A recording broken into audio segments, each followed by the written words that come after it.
Hey, I want to make this quick video. I have something pretty cool to say, and it's it's gonna ruffle some feathers. Yeah, it's gonna ruffle some feathers. Which I guess, if you really think about ruffling feathers, right? Is that really such a bad thing? Ruffling feathers? I don't think so.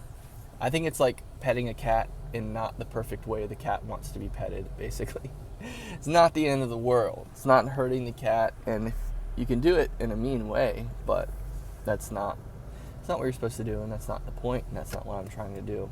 So anyway, what I'm trying to say is I just had this thought and I want to share it, and it's that I was watching this guy named David Alexander on YouTube. He's a really phenomenal YouTuber in my opinion. He posts all the time. His videos are very good, very thoughtful, and he engages with his audience really well. And he is an ex-evangelical who is now a member of the church. And I want to make a little claim in here in this video before I say anything more.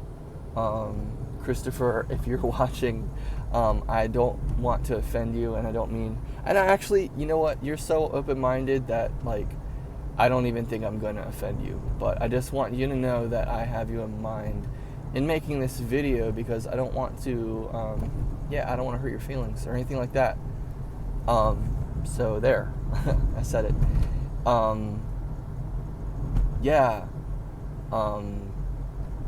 So this is what I was thinking as I was watching some of David's videos, because a lot of times he responds to anti-Mormon pastors and anti-Mormon Protestants, different things, and different this people and this person and that person, different people like that. And it just occurred to me, people like Jeff Durbin, for example.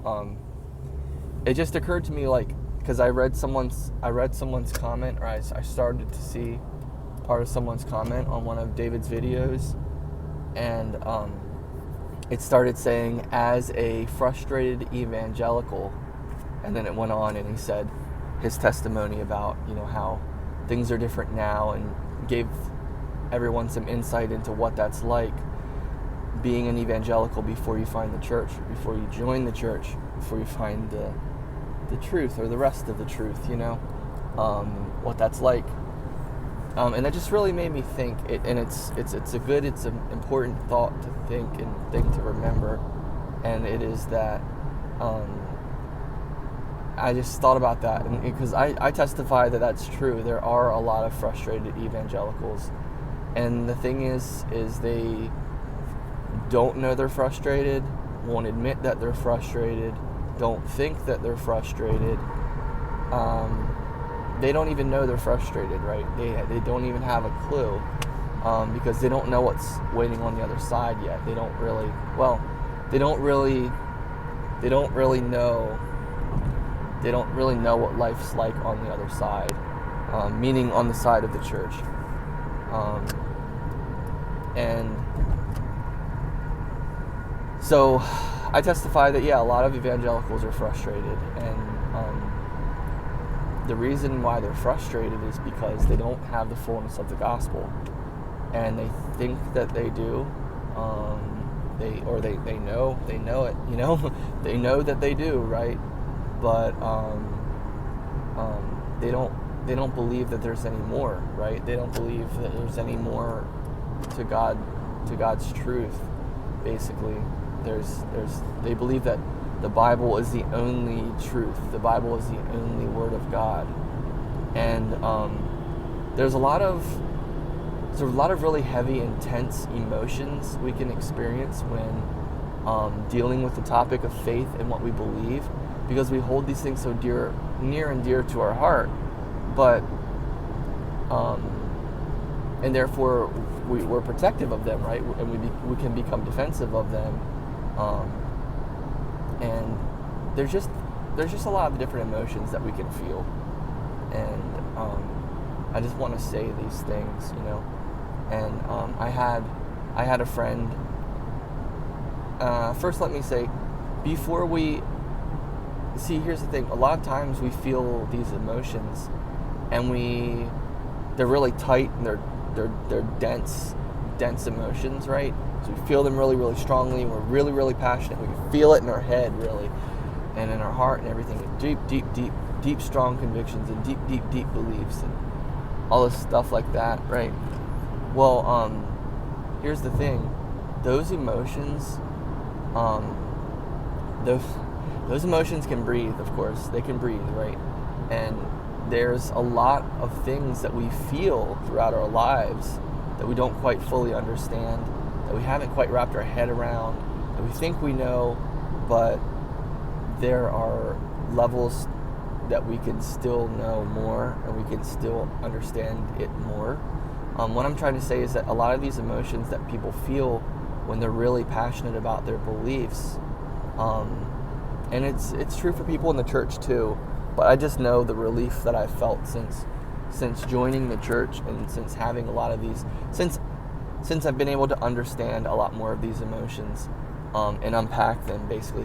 What I'm saying is, they're really intense emotions that we can experience, that can be unpacked, and that can be felt and realized and understood, and we can relieve ourselves of, right? Which is actually what we need to do, because the point of life is not to carry, or to walk around like, that's not the point of life. God doesn't want us to live that way, right? That's not what life is supposed to be. And I know people have a lot of different opinions about that, what life is supposed to be, and what God wants, and things like that. But that's the truth, and that's just not how we're supposed to live. And I think that if you really search your feelings on some level, you know that that's true. What else? There was something else. Yeah, so I had a friend, just an example. This is just an example, right, of what I'm talking about. I had a friend who was very, very passionate, and she had been abused. She had been through some really rough things, intense things in her life, and she was in the process of coming out of all of that, healing, recovering, getting out of it all. And it's not just people who are abused who have intense feelings. It's all of us, really. We can all have intense feelings. Sometimes we're a little bit more laid back than others, but underneath the surface, if you dig a little bit, you can find some really deep, intense things, right? And that's my point.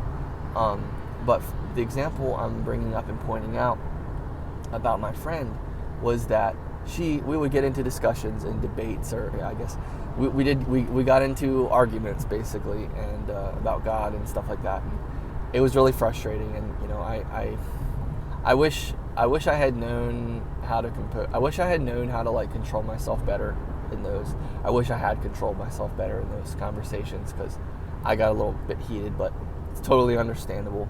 Anyway, she was really, really defensive, really, really defensive.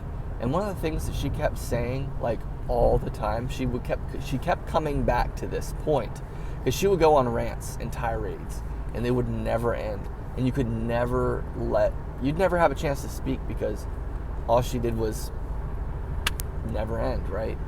And she didn't really leave any room in the conversation for a response.